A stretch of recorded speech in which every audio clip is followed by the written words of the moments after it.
juta. Terus dia ada nambahin juga. Kalau Redmi 9 ini juga bersaing sama Samsung A20s dan Vivo Y30. Itu harganya sekitar 2,2 sampai 2,4 juta. Menarik sih kalau kita pakai patokan dari petunjuk yang dikasih tadi, kayaknya Redmi 9 buat varian RAM 3GB internal 32GB bakal ada di sekitar 1,8-1,9 juta. Di bawah 2 juta lah, dan varian RAM 4GB dan internalnya 64 ada di sekitar 2,2 sampai 2,4 juta. Kalau tebakan kita bener nih ya, harganya lumayan gila sih, terutama versi RAM 3GB. Itu yang di bawah 2 juta. Soalnya pas saya dikasih info soal spek dari HP ini, dari orang Xiaomi-nya langsung, dan GSM Arena, Redmi 9 ini kelihatan kayak HP yang bukan entry level gitu. Nanti saya ceritain, sekarang kita mulai ngelihat sekeliling kotaknya dulu aja. Di sini ada kelihatan varian warnanya, di sini ada warna biru, hijau, dan di sini harusnya abu-abu. Ada 3 pilihan varian warna. Di sini ada logo Xiaomi, kalau misalnya resmi nanti harusnya bakal ada stiker kami buatan Indonesia. Dan di bagian belakang nggak ada apa-apa, di bagian atas nggak ada apa-apa, di bagian kanan kirinya ada ketulis Redmi 9 with easy access to the Google Apps you use most. Jadi di sini ada aplikasi Google, ya sesuatu yang normal. Di sini ada Redmi 9 Ocean Green variannya yang warna hijau. Terus RAM-nya 4GB dan internal 64GB. Gitu aja sih, sekarang langsung kita buka aja isi kotaknya. Kalau dari speknya sih, yang paling menarik buat saya kayaknya ada di chipsetnya ya. Dia pakai Helio G80 yang belum pernah saya coba, mungkin Anda udah pernah. Jadi Helio G80 itu kalau saya lihat di situs MediaTek-nya langsung, dia itu beda dikit doang sama Helio G85. Cuma beda di clock speed GPU-nya doang. Cuma beda 50 MHz doang. Kalau si G85 dia 1 GHz. Kalau Redmi 9 ini dia 950 MHz. Jadi cuma beda 50 MHz doang. Sisanya persis sama. Jadi kalau mau dibandingin sama chipsetnya Redmi Note 9, harusnya dia nggak jauh beda. Saya ngarepnya gitu sih, dengan harga yang lebih murah. Oke, sekarang kita lihat isi kotaknya. Di sini ada SIM ejector. Kalau versi Indonesia harusnya ada surat cinta dari Alvin juga, selamat datang di keluarga Xiaomi mungkin. Tapi sini nggak ada karena ini versi yang global. Di sini ada buku petunjuk, oke. Terus di sini ada kartu garansi biasa, dan di sini kita dapetin casing. Casing yang standar juga, transparan kayak gini. Di sini kameranya panjang banget ya, karena Redmi 9 ini punya 4 kamera, terus ada flash juga. Nanti saya jelasin kameranya. Dan di sini ada fitur-fitur utama dari si Redmi 9. Ada 13 megapiksel quad kamera, quad kamera ada ultra wide angle dan macro lens juga. Satu lagi itu depth sensor. Terus di sini ada baterai 5020 mAh dan ada ngedukung 18 watt fast charge juga, terus 6,53 inci Full HD+, dot drop display, dan dia ada high performance Helio G80. Mirip-mirip sama Redmi Note 9 sih, cuma angkanya aja yang beda. Kalau Redmi Note 9 dia lebih gede. Ukuran layarnya sih sama ya. Oke, sekarang kita coba taruh sini aja dulu, karena di dalamnya masih ada lagi. Di sini ada kabel data yang udah pakai USB Type-C pastinya. Zaman sekarang HP entry level pun udah pakai USB Type-C semua. Dan di sini ada kepala charger yang kecepatan ngecasnya itu cuma 10 watt. Padahal di sini tadi dibilang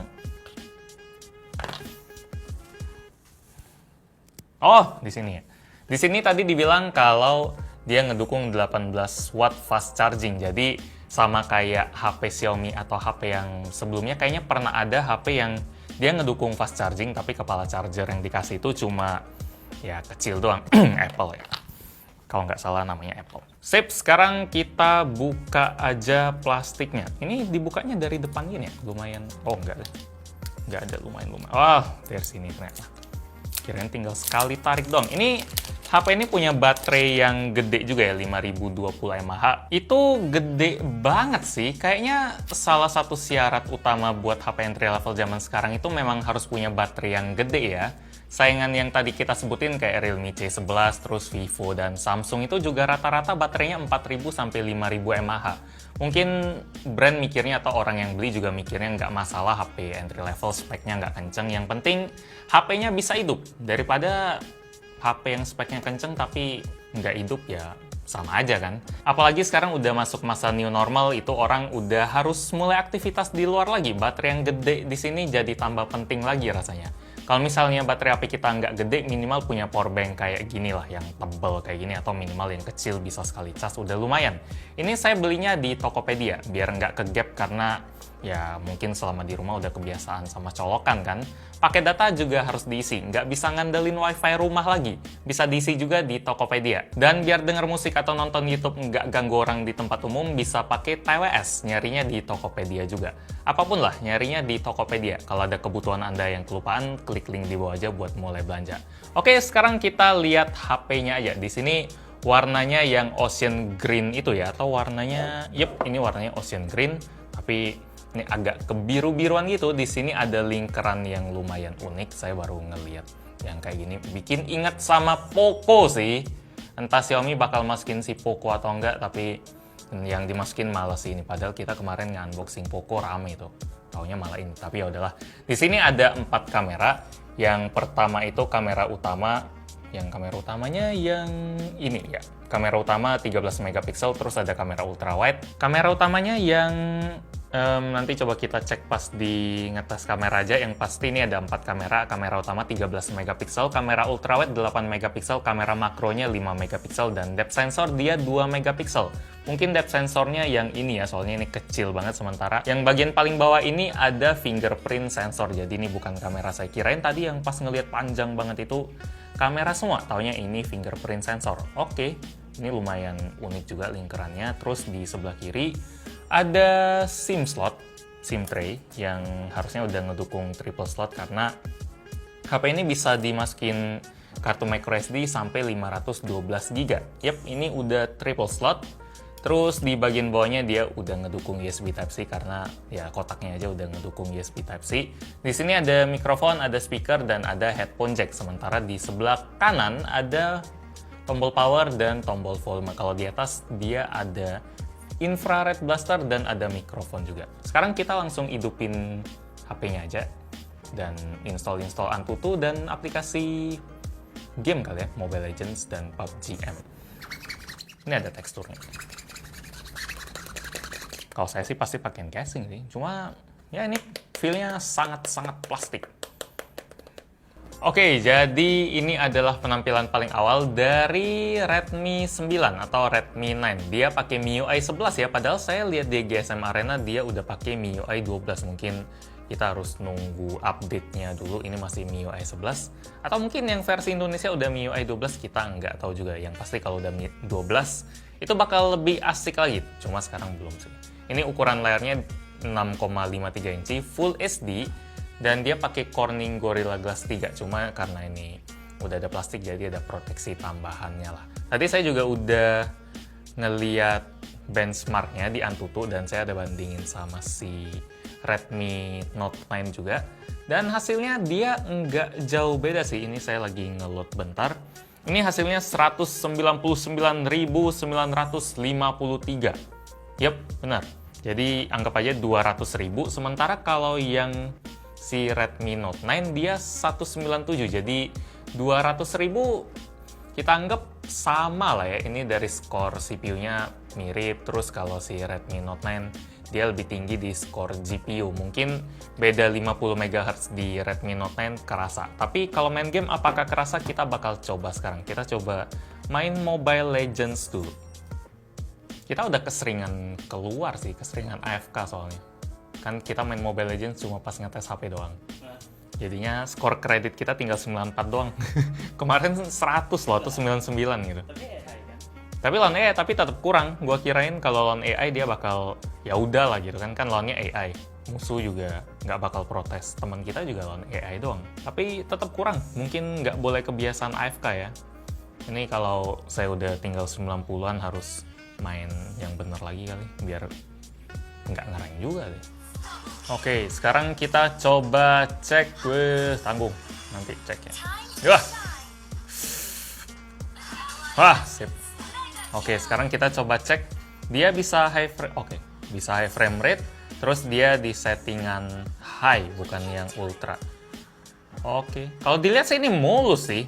Feelingnya agak beda dari MediaTek yang G85 yang ada di Redmi Note 9. Saya nggak tahu kenapa, apakah waktu itu saya lagi nggak hoki aja, software yang belum optimal, atau memang G80 lebih optimal ya. Kalau secara spek harusnya yang Redmi Note 9 dia lebih lancar, tapi kalau saya mainin ini G80 yang di Redmi 9 ini mulus banget, enak mainnya. Kemarin yang Redmi Note 9 yang ya kemarin reviewnya kurang bagus itu, kita bahasnya dari awal aja main Mobile Legends sudah agak patah-patah gitu walaupun udah high frame rate, tapi ini mulus sih. Bagus. Padahal dari GPU clock speednya lebih rendah. Wah. Coba ya, ini. Ya harusnya menang sih. Wah. Karena itemnya lebih jadi, oke, dan dia CPU yang lebih mudah juga. Wah, itu kayaknya, itu nge-lag atau apa ya? Enak sih, memang sudah harusnya kayak gini sih, yang Note 9 aja yang agak aneh. Ini buat main Mobile Legends, si Redmi 9 ini enak banget. No problemo. Oke. Ini saya udah pakein GFX Tool, jadi biar bisa kita unlock yang Smooth Extreme sama HD Extreme juga. Kalau di defaultnya tadi saya cek dia bisanya di Smooth High atau di HD High ya. Tapi di sini kita pengen ngeliat performanya yang paling maksimal. Kalau di Note 9 ini, walaupun udah di unlock pakai GFX Tool, tapi dia masih kerasa kayak smooth ultra atau smooth high aja, nggak bisa sampai mulus banget. Cuma di sini kelihatan meyakinkan sih, udah mulus loh. Aneh.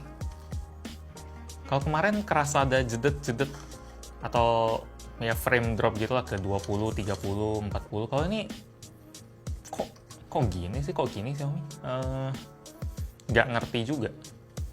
Yang pasti sih saya suka sih sama si Redmi 9 ini kalau dilihat dari performa, terus dilihat dari harga juga pastinya. Kalau dari desain mungkin seleranya beda kali ya. Kalau ini feel-nya mungkin lebih enak sedikit karena mulus gitu. Saya lebih seneng yang kayak gini. Tapi kalau Iqbal lebih senengnya yang ini karena tampilannya lebih klasik kali, daripada ini katanya agak aneh, kotak-kotak kameranya kayak nggak jelas gitu. Nggak sampai sekasar itu sih, tapi ya, kira-kira kayak gitu. Kalau saya sih memang lebih suka tekstur yang ini, tapi kalau secara look saya memang lebih suka yang ada lingkaran kayak gini. Karena kalau dari tadi saya pegang agak keringetan. Bagian yang apa ada garis-garisnya ini bikin lebih cepet keringetan, entah kenapa. Wow. Oke. Tenang, performanya mulus, sekali tembak mati. Tapi ya ini karena shotgun sih. Ya ada sedikit cetet, tapi selama dia jalan 90% frame-nya saya bilang bisa di atas 50-an kalau feeling saya. Ini enak banget mainnya. Cuma sayangnya dia nggak punya gyroscope sih. Ya, jadi kalau misalnya kita gyroscope-nya kita always on, dia tetap nggak...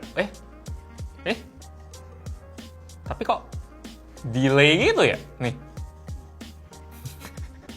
Gimana main? Harusnya di speknya sih nggak ada gyroscope ya.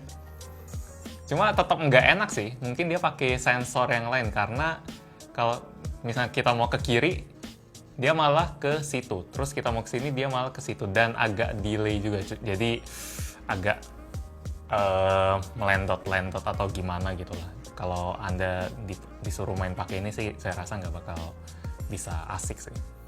Oke, kita abisin yang satu ini, terus kita coba cek sensor sekali lagi deh. Soalnya saya tadi cuma baca spek doang, dia nggak ada gyroscope-nya.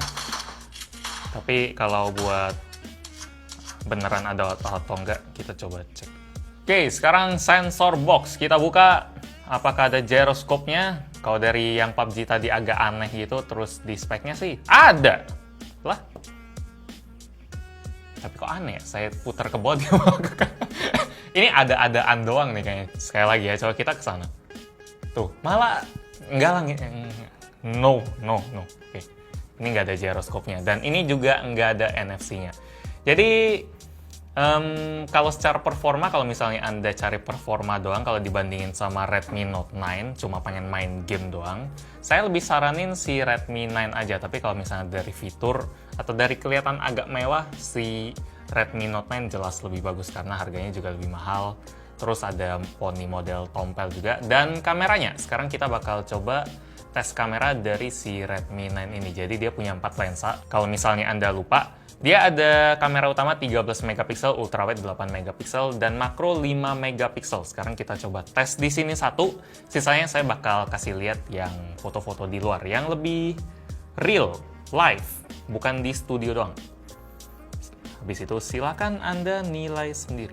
Ini harganya 2 jutaan ya, kita tebakannya buat yang RAM 4GB ini. Kalau yang RAM 3GB, dia harganya bakal di bawah 2 juta. Seharusnya.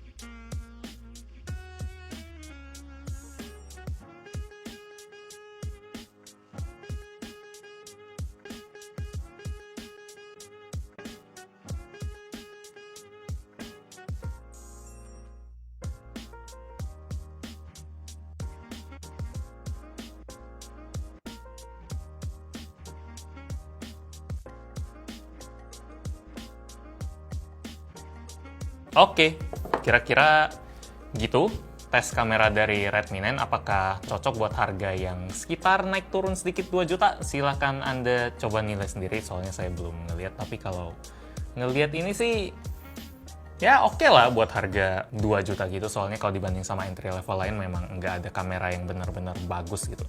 Jadi standar-standar aja. Kesimpulan awal saya sih, pas ngetes-ngetes ini, HP ini cocok banget buat Anda yang nyari performa karena gamenya tadi yang 2 itu enak banget. Terus layarnya juga udah Full HD, sesuatu yang mungkin masih agak jarang ditemuin buat HP entry level yang harganya 1 jutaan, 1,8 gitu, agak jarang. Dan Type-C ya biasa, terus baterai gede. Agak susah sih memang nyari kelemahan ini, kecuali mungkin fitur-fiturnya yang hilang buat sebagian orang bakal agak sayang. Tapi kalau ingat harganya, nggak terlalu masalah, kayak gyroscope.